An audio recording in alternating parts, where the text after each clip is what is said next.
You're listening to Confessions of a Counselor podcast. Here we will talk all things mental wellness. Hi everyone, and welcome back to Confessions of a Counselor. I'm your host, Janice, and today I thought we would talk about judgments. So over the years, this is a topic of conversation that comes up into therapy, and it's also kind of a conversation that's changed as I've grown into my practice and the way that I talk about judgments, because they're so prevalent. And we all have them, and so then it can get really sticky when we know that we judge others, but then we want to let go of judgments that others have of us. So how can we kind of marry those two ideas or allow them to coexist in our minds?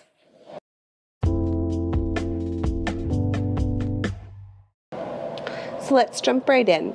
So judgments happen, right? We all have them. Our brain is designed to organize and categorize and sort through what's happening.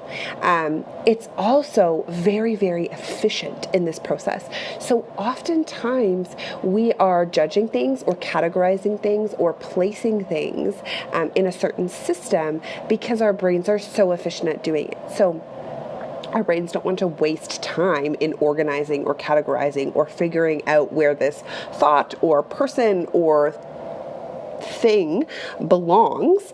And so it very quickly organizes what's happening.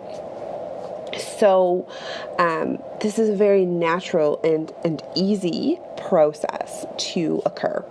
So this is where judgments come into place, right? So if someone doesn't fit, I'll use that in quotes, doesn't fit, or we're not sure about them, or there's some uncertainty, then this is where those judgments start to become very conscious thoughts, because our brain is like, oh, I can't just automatically place this person in X, Y, and Z, and therefore I have to think about it.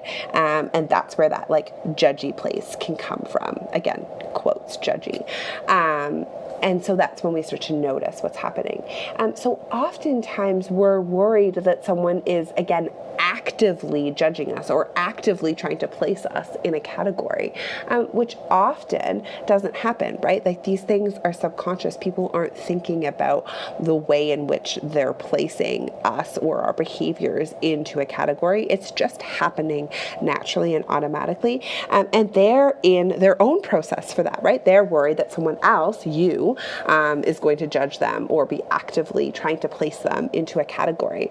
And so we want to step back and recognize that we are our whole worlds, but the whole world isn't us.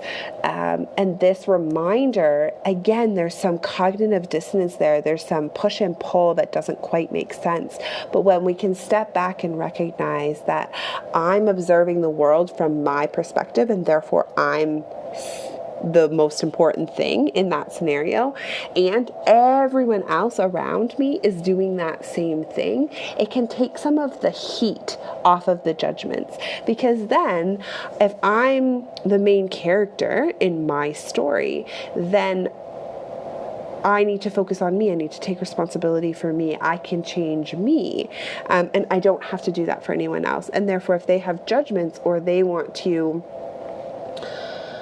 partake in my story in some way, then their responsibility is on how they show up. So this is how I kind of have changed and shifted that conversation over the years of, yes, that person's judgments of you is none of your business, but how do we then start to decrease the cognitive dissonance around that, right? Because yes, they are having judgments, but they don't have to be negative judgments necessarily.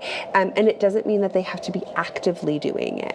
So then I can start to take the pressure off and realize that they are in their own world, right? They are most likely doing the same thing as me. And can I navigate that? Can I navigate from this place where we are all in our judgments? We all have judgments. And that doesn't have to be a bad thing, right? That doesn't have to mean that someone doesn't like me or that there's something wrong with me. It just means that I'm placing people into categories in order to organize the world and my life around me. So again, this is like a pretty big conversation and takes some time to break down, but that's like the surface level of starting to understand that judgments happen. They don't have to be bad things. And then how am I letting that affect my world and how I show up? So that's the question I'll leave you with. How do we want judgments to play out, and how do we want them to affect me and my life that I'm living? Okay, until next time. I hope you enjoyed today's episode.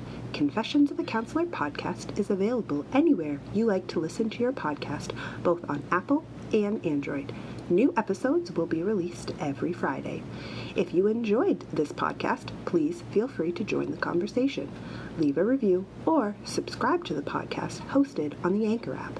All these details can be found at janicelyons.com. Until next time, take care.